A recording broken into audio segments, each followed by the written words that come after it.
ਮਨ ਦੇ ਸੁਖ ਸ਼ਾਂਤੀ ਲਈ ਬੋਲੋ ਧੰਨ ਗੁਰੂ ਨਾਨਕ। ਧੰਨ ਗੁਰੂ ਨਾਨਕ ਜੀ ਦਾ ਯਾਤਰਾ। ਧੰਨ गुरु नानक देव जी जगन्नाथपुरी और गुरु नानक देव जी की कथा। गुरु नानक देव जी ने भारत के अनेक तीर्थों की यात्रा की।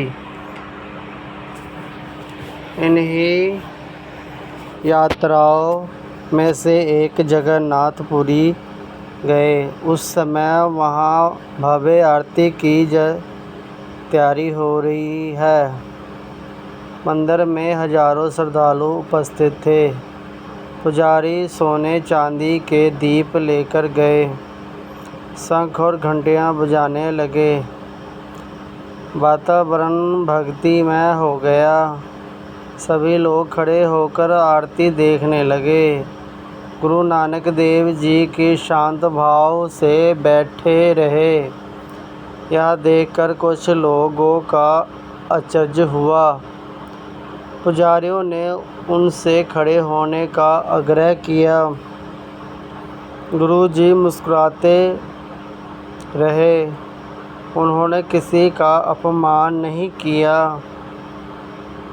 उनका ध्यान परमात्मा में था। लोगों ने पूछा कि आप आरती में क्यों नहीं खड़े हुए? गुरु जी ने कहा कि ईश्वर एक स्थान में सीमित नहीं है। वह पूरी सृष्टि के विद्यमान है। प्रकृति स्वयं उसकी आरती करती है।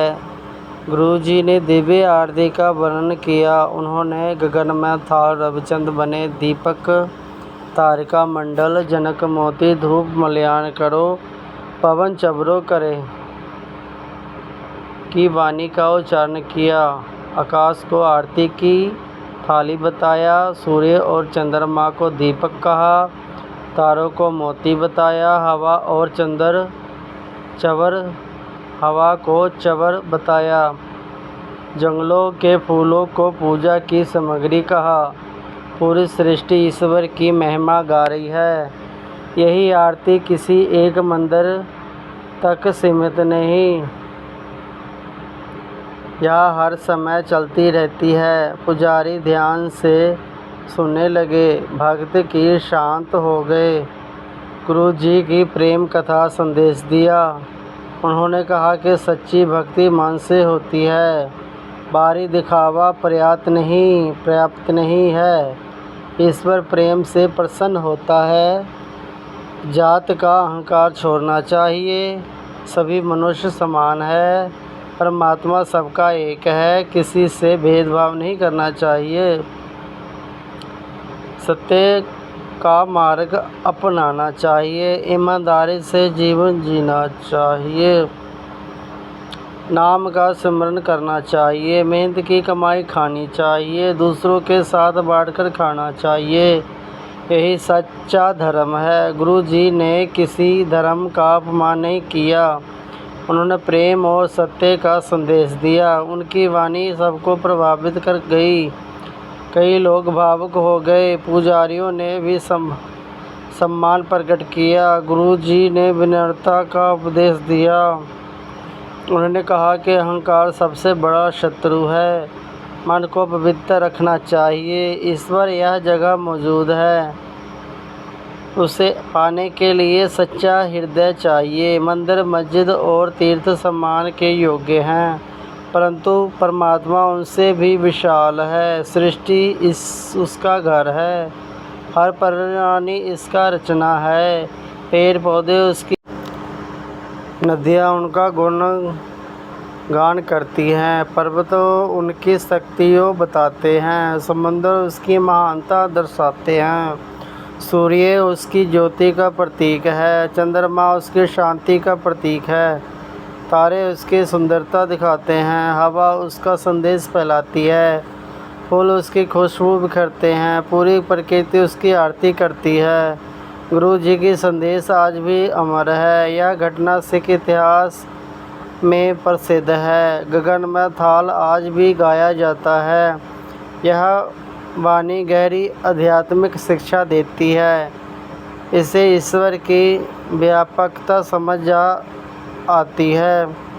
गुरु जी ने मानवता को जोड़ा, उन्होंने प्रेम का मार्ग दिखाया, सत्य का जीवन जीने की प्रेरणा दी, सेवा का महत्व बताया, नम्रता किसी से बैर नहीं रखा, सभी को समान दृष्टि से देखा। उनका जीवन मानवता के लिए प्रेरणा है। जगन्नाथपुरी की यात्रा ऐतिहासिक मानी जाती है। इस घटना का उल्लेख सिख परंपरा से मिलता है। इससे ईश्वर की सर्वव्यापकता का संदेश मिलता है। गुरु जी ने कर्म को महत्व दिया। उनका संदेश आज भी प्रासंगिक है। पूरी दुनिया उन्हें श्रद्धा से याद करती है। उनकी वाणी आज भी लोगों को प्रेरित करती है। प्रेम सबसे बड़ा पूजा है, सत्य सबसे बड़ा धर्म है, सेवा सबसे बड़ा कर्म है, नाम सबसे बड़ा सहारा है। इसीलिए सबका सम्मान करना चाहिए। गुरु नानक देव जी की मानवता का मार्ग दिखाया है। जगन्नाथपुरी का यह कथा आज भी प्रेरणा देती है। यह हमें प्रेम, समानता और ईश्वर की सर्वव्यापकता का संदेश देती है। यह गुरु नानक देव जी की अमर शिक्षा है। ध्यान से सिख परंपरा में यह प्रसंग व्यापक रूप से है बताया जाता है, जबकि इस कुछ ऐतिहासिक विवरण विभिन्न प्रकारों में से अलग अलग रूप में मिलते हैं। लोक परंपराओं में एक प्रसिद्ध कथा सुनाई जाती है। जब गुरु नानक देव जी साथी भाई मर्दाना जी के साथ जगन्नाथपुरी पहुँचे, यह गुरु नानक देव जी की वास्तव में मंदिर के अंदर जाने से रोका गया था। इसका समकालीन ऐतिहासिक प्रमाण स्पष्ट रूप से उपलब्ध। यह प्रसंग मुख्य लोक कथाओं और कुछ बाद की परंपराओं में मिलता है, जबकि सभी ऐतिहासिक स्रोत इस विवरण की पुष्टि नहीं करते।